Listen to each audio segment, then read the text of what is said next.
The moment her mother said that her daughter needed a husband, the air around me felt like it split open, as if some invisible hand had reached into my quiet, ordinary life and shaken it awake. I had been standing on the edge of my small property in rural Ohio, the late afternoon sun falling softly across the fence and the fields beyond, when those words landed with a strange weight I could not explain. They echoed against the loneliness I had learned to live with, against the years I had spent convincing myself that my heart no longer expected anything extraordinary. In that instant, before reason had time to interfere, something deep inside me answered back with a calm certainty that surprised even me. And I told her mother that if her daughter truly needed a husband, then she should come to my house. If you believe in kindness, second chances, and the quiet ways life can surprise us when we least expect it, please take a moment to like, comment, share, and subscribe to this channel. Your support helps stories like this reach hearts that need them. My name is Michael Turner, and for most of my adult life, I had been known as the dependable one, the man who stayed behind while others chased bigger cities and louder dreams. I lived in a modest farmhouse that had belonged to my parents, surrounded by land that carried memories in its soil. After losing my wife, Rebecca, to illness years earlier, I had learned how to survive without truly living. Grief taught me routines, not hope. I woke before sunrise, worked my hands raw repairing fences and helping neighbors, and spent my evenings with the radio humming low, filling the silence with voices that were not my own. People in town respected me, trusted me, but no one really imagined me as part of a love story anymore, including myself. Her mother's name was Margaret Collins, a woman with tired eyes and a strength that came from years of doing what needed to be done without complaint. She lived down the road and raised cattle on land that bordered mine. We had helped each other often, sharing tools, lending hands during storms, exchanging quiet nods that meant more than words. Her daughter, Hannah Collins, had returned home after a painful chapter in her life ended badly. I had seen her around town, always polite, always reserved, carrying herself with a gentleness that hinted at wounds not fully healed. I knew she had been hurt, though I never knew the details, and I respected the distance she kept between herself and everyone else.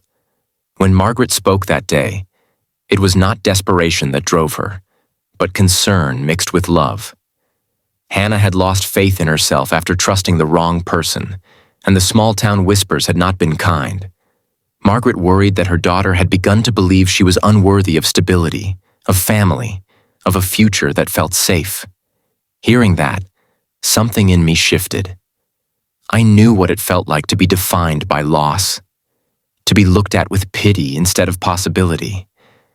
Without planning it, I offered my home as a place of conversation, of understanding, not knowing where it would lead, only knowing that kindness had to start somewhere. When Hannah came to my house for the first time, the evening light followed her up the gravel path like a blessing. She looked nervous but determined, her eyes scanning the porch as if measuring whether it would hold her weight. I greeted her with warmth, not expectation, and we sat across from each other with space enough for honesty. There were no promises made, no illusions created. We spoke about ordinary things at first, about the land, about town life, about how silence can feel heavier than noise. Slowly, the walls between us softened. She shared fragments of her past, the trust she had given too freely, the heartbreak that left her questioning her worth. I listened, not to fix her, but to understand her. As days turned into weeks, Hannah began to visit more often. Sometimes she helped in the garden, her hands rediscovering the joy of simple work. Sometimes she sat on the porch reading while I fixed things nearby, comfortable in the quiet we shared. The biggest challenge we both faced was fear, mine of loving again and losing, hers of believing again and being betrayed. There were moments when I caught myself pulling back, reminding myself that offering kindness did not mean demanding closeness. There were moments when she seemed distant, her smile fading as old doubts resurfaced. Yet each time, something steadier than fear kept us moving forward. The town noticed, of course. In small places, nothing goes unseen. Some people judged, others speculated. But I learned not to let that noise shape what was happening inside my home. Hannah was not a solution to my loneliness, and I was not a rescue for her pain. We were two people choosing to show up honestly, day after day, without guarantees. The turning point came one evening when a storm rolled in unexpectedly. Thunder shaking the windows as rain poured down. The power went out, plunging the house into darkness, and for a moment, I saw panic flash across her face. Without words, we sat there, letting the storm pass, letting the silence prove that safety does not always need explanations. In that darkness, I realized that love does not always announce itself with fireworks. Sometimes it arrives quietly, through consistency, through shared cups of coffee and repaired fences, through listening without judgment.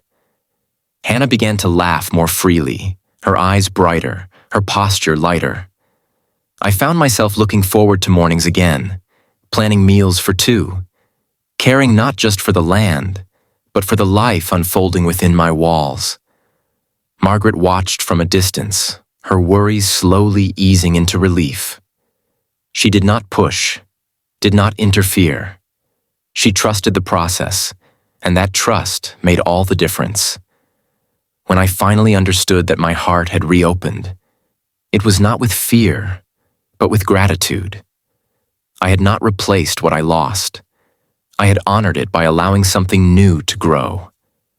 Hannah found her confidence returning, not because someone claimed her, but because she rediscovered her own strength in a space that respected it.